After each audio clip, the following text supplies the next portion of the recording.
کراچی کی تاریخی چھاگلا اسٹریٹ روشنی میں نہا گئی۔ دیگر عمارتوں پر بھی زبردست چراغاں، اونٹوں کی ریلی نے سما باندھ دیا، بچے بڑے خوشی سے نہال۔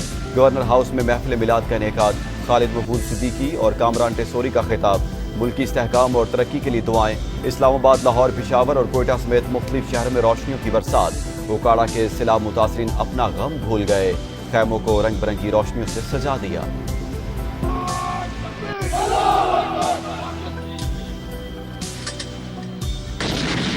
عید میلاد النبی اور یوم دفاع کی خوشیاں، توپوں کی سلامی سے دن کا آغاز۔ وفاقی دارالحکومت میں 31 اور صوبائی دارالحکومتوں میں 21 توپوں کی سلامی، فضا نعرہ تکبیر، اللہ اکبر اور پاکستان زندہ باد کی صداؤں سے گونج اٹھی۔ ملک بھر میں عید میلاد النبی عقیدت و احترام سے منائی جا رہی ہے۔ کریا کریا، نگر نگر روشنیوں کی بہار، مساجد، گلیاں اور بازار برقی کمکموں سے سج گئے۔ فضائیں درود و سلام سے معطر، ثنا خوانوں کا بارگاہ رسالت مآب صلی اللہ علیہ وآلہ وسلم میں نذرانہ عقیدت، رحمت للعالمین کی زندگی، ہمدردی، رواداری اور محبت کی تابندہ مثال۔ آپ کا کردار اور اعمال ہمارے لیے عملی نمونہ۔ علماء کرام کی اسوہ حسنہ پر چلنے کی تلقین، کہا آپ کی آمد سے جہالت کے اندھیرے چھٹ گئے، انسانیت کو عظمت۔ ستمبر پاکستانی قوم کے غیر متزلزل عزم کو ظاہر کرتا ہے۔ Field marshal Asim Munir, chairman joint chiefs of staff committee اور سروسز چیفز کا شہداء کو خراج عقیدت۔ ISPR کے مطابق اسلحہ اور تعداد میں برتر دشمن کے مذموم عزائم کو ناکام بنایا۔ بہادری نے پیغام چھوڑا کہ متحد قوم کو کبھی شکست نہیں دی جا سکتی۔ مقدس ذمہ داری کو نبھانے کے عہد کا اعادہ کرتے ہیں۔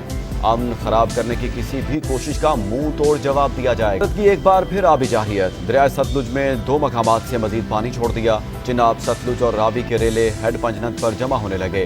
پانی کا بہاؤ 8 سے 9 لاکھ کیوسک کی خطرناک حد تک جانے کا امکان۔ سیلابی ریلوں سے کئی علاقوں میں تباہی۔ احمد پور شرقیہ کے متعدد علاقے زیر آب۔ رحیم یار خان کے 34 دیہات متاثر۔ پانی علی پور کے قریبی بستیوں میں داخل۔ مظفر گڑھ کی بستی شیر شاہ کے 2000 سے زیادہ گھر ڈوب گئے۔ کئی بستیوں میں سینکڑوں شہری محصور۔ شورکوٹ میں بھی 2000 گھر زیر آب۔ وزیر اعلیٰ پنجاب کا گجرات میں سیلاب متاثرہ علاقوں کا دورہ، ریلیف اور ریسکیو کارروائیوں کا جائزہ، اہلکاروں کو شاباش دی۔ متاثرین کے مسائل سنے، 10-10 لاکھ روپے کے امدادی چیکس تقسیم کیے۔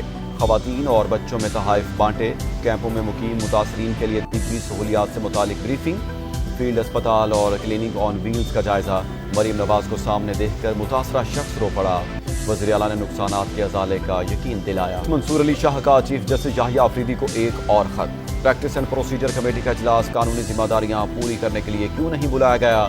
26ویں آئینی ترمیم کے خلاف درخواستیں فل کورٹ میں کیوں مقرر نہیں کی گئی؟ 6 اہم سوالات اٹھا دیے۔